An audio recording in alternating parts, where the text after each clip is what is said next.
Got my eyes straight ahead, got my head in the game. With the red light on, I'm just waiting for the change. Keep my head down low.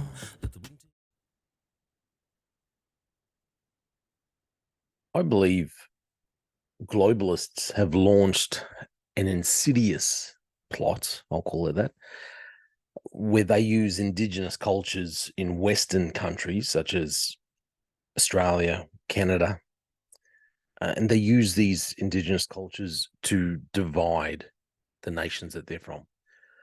So they'll put forward these plots or these plans as good intentions, helping indigenous cultures, while the narrative is shaped in such a way that the average person feels pressured to go along with the plan, even if they don't agree with it. Because if you don't go along with the plan, then you're accused of being racist. Maybe you're just too stupid to understand how it's beneficial for the nation. You can't see the harm that Western culture, Western society has done to the indigenous communities. You must be racist. And I think it's a plot that's, like I said, being launched by globalists because it does divide a nation, and it takes our eyes off of the other issues that are happening. As I've spoken about leadership and this kind of thing, it takes our eyes off the decisions that global leaders are making, some of the poor leadership decisions that are happening all around the world, some of the other bigger issues that are happening globally, and it forces us uh, to look within and and makes us face this idea of racism, and maybe we're racist when in fact we're not racist, or we're not really having this issue with racism. But they put this narrative out there, and if you don't agree with it, well, then obviously you are a racist, and these are problems that they believe that they're telling us they need to be fixed, where in reality they aren't problems that need to be fixed, because these problems aren't really there, or the solutions that they're putting forward aren't going to fix the said problem in the first place. So the example I'm mainly thinking of is what's happening here in Australia with the voice to the nation, I think it's referred to as, so where they want an indigenous voice to Parliament. I've already voiced my concerns about it, and pointed out a few of the flaws with the Yes campaign, with this voice that they want to put forward. I think we're going to have some big issues if we do move forward with it, and I would hope that you would read through it, the proposition yourself, and realize that there are too many problems with it. And in the end, what the Yes campaign is really looking for is a path to treaty, which, look, I believe a path to treaty is fairly nonsensical. If there was ever going to be a treaty within Australia between Indigenous communities and what's now the Australian government, but it should have been done when Captain Cook first landed. It should have been done, 200 and something years ago. Even then, I'm not sure whether it could have been achieved, whether it would have been achieved, because Australia is so divided, as in having so many different little nations within the one land mass. So if you don't know about Australian culture, Indigenous culture, so it wasn't just Australian Indigenous group, everyone was one people. It was all different languages. Like, everyone had their own language, everyone lived within their own borders within the country. Generally speaking, you didn't it was nomadic people, but still you stayed within your own area. So I have doubts that a treaty would have worked back then anyway. However, that's a completely different story, I suppose. But why I say I think that this is an argument that I think this is a plot launched by globalists. Why I say that is because you can see all the infighting, all the arguing that's happening with nations, and everyone's made to feel like they're a racist. And we're told that we all have these problems. In my mind, there's a lot of these problems which don't really exist. And even if they do exist, they're not as we're magnifying them to a greater, to something greater than what they really are. And the solution, as I said, is never really what they put forward anyway. But we have another example of this.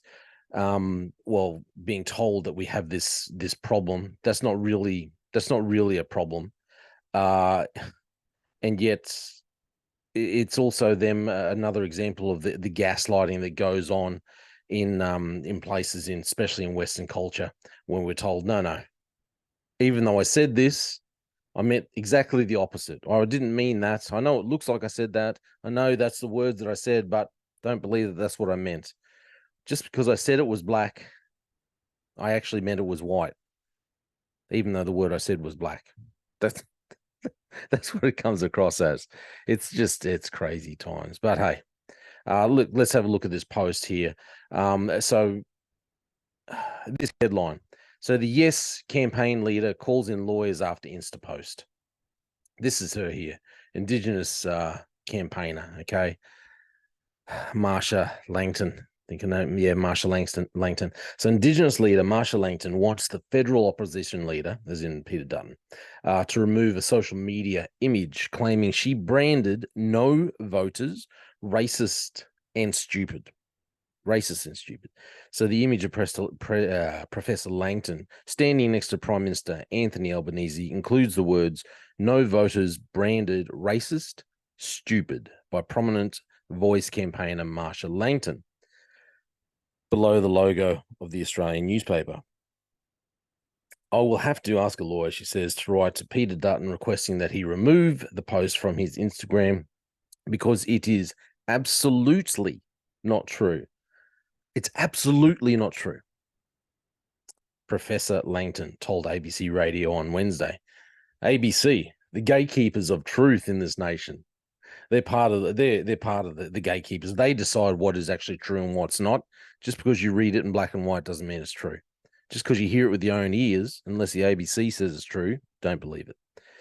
The furor relates to remarks she made at a forum in Western Australia on Sunday on the October 14 forum on an Indigenous voice to Parliament.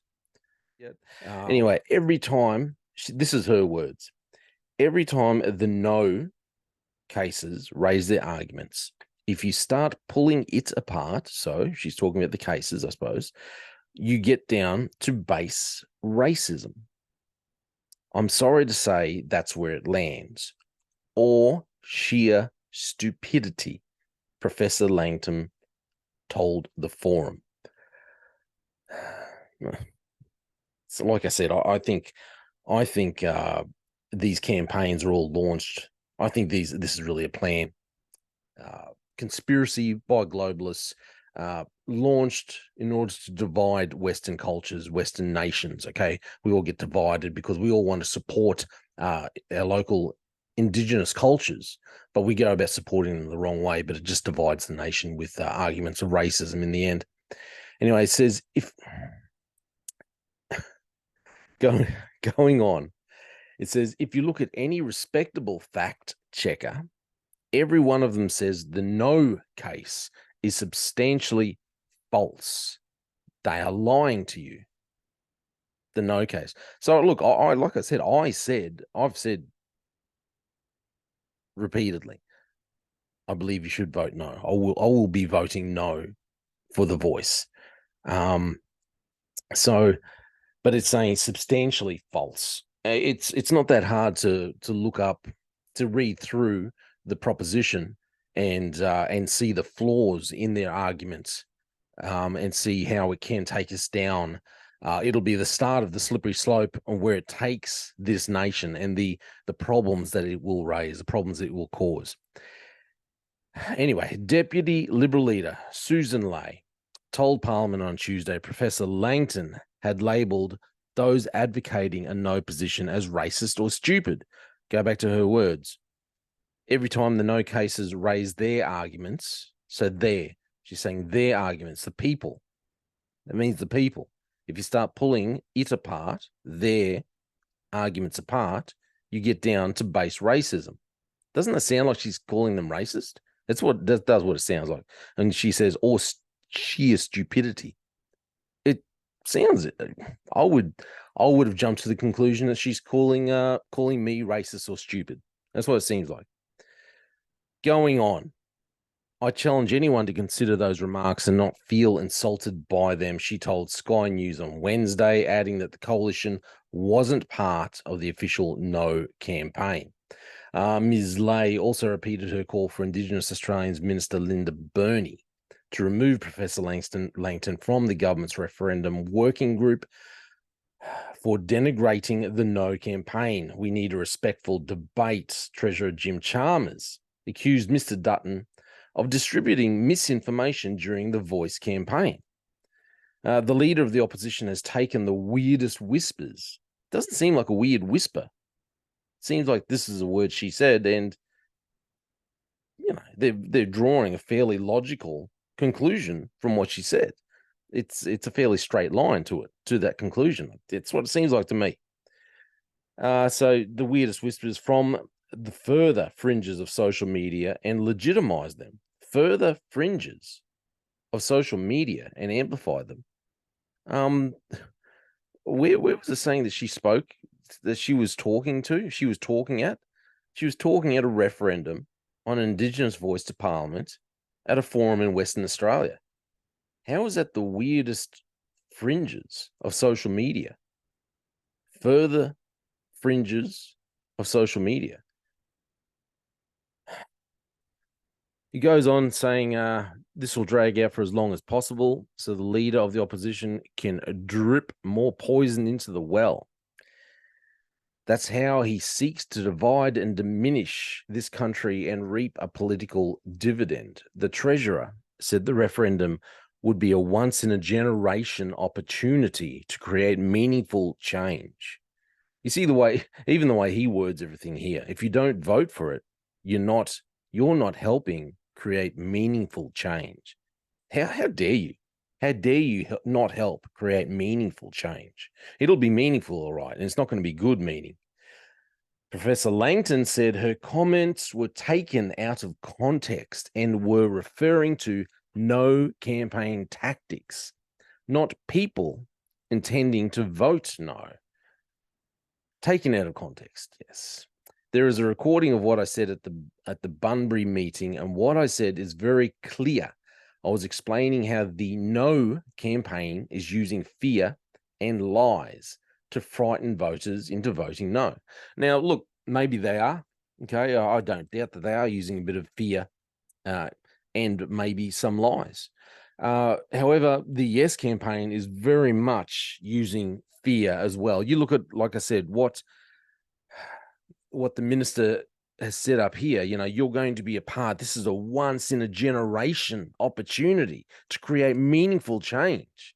Isn't that itself not creating fear? If you don't join in, if you don't support the yes vote, if you don't support it, you're not helping. You're part of the problem. You're not helping create support. You're not helping create meaningful change. So don't vote no. Anyway, Professor Langton said it was racist to say that if someone voted yes, Indigenous people would get compensation. Yeah, okay. Nobody, not Aborigines, not anybody gets compensation unless they are legally entitled to it, she said. The no case is implying that if you vote yes, Aborigines, even if they are legally entitled to compensation, will get that compensation. So it is the No campaign that is promising division on the base of race. The whole Voice is promoting division on the base of race. That is the Voice to Parliament. That is promoting division based on race. So I don't get her what she's saying. The image posted on Tuesday to Mr. Dutton's Instagram account included comments attributed to the leader. Australians are genuinely concerned about the unknown consequences of Labor's risky voice proposal, which is the biggest constitutional change in our history. The Prime Minister should condemn these comments from leading voice advocate Marsha Langton. But back to what I originally said, you can see in different Western cultures, I'm mainly just looking at what's happening in Australia, these proposals being put forward, these that using the local Indigenous cultures to create division and racism, to create problems where the problems really weren't, and then they're putting forward these supposed solutions that aren't going to fix the problem that they've created in the first place. All while we can we can take our eye off all the other things that are going on. And then Western society, we're also starting to embrace, which is again being pushed by globalists to embrace Indigenous culture. And when you embrace Indigenous culture, well, you must also embrace Indigenous spirituality.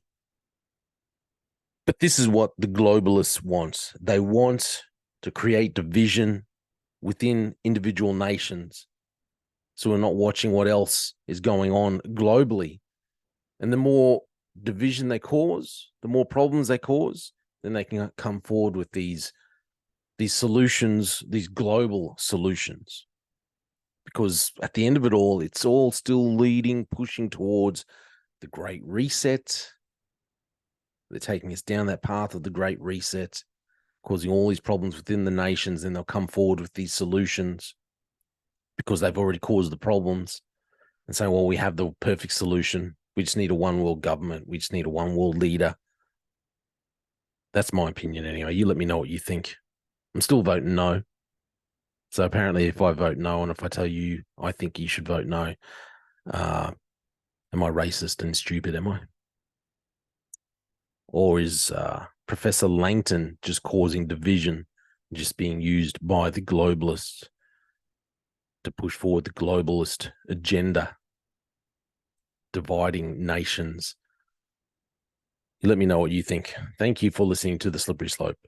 They just fuel the desire that will take me higher. I'm on fire because nothing's gonna bring me down. Nothing's gonna bring me down. Nothing's gonna stop me now.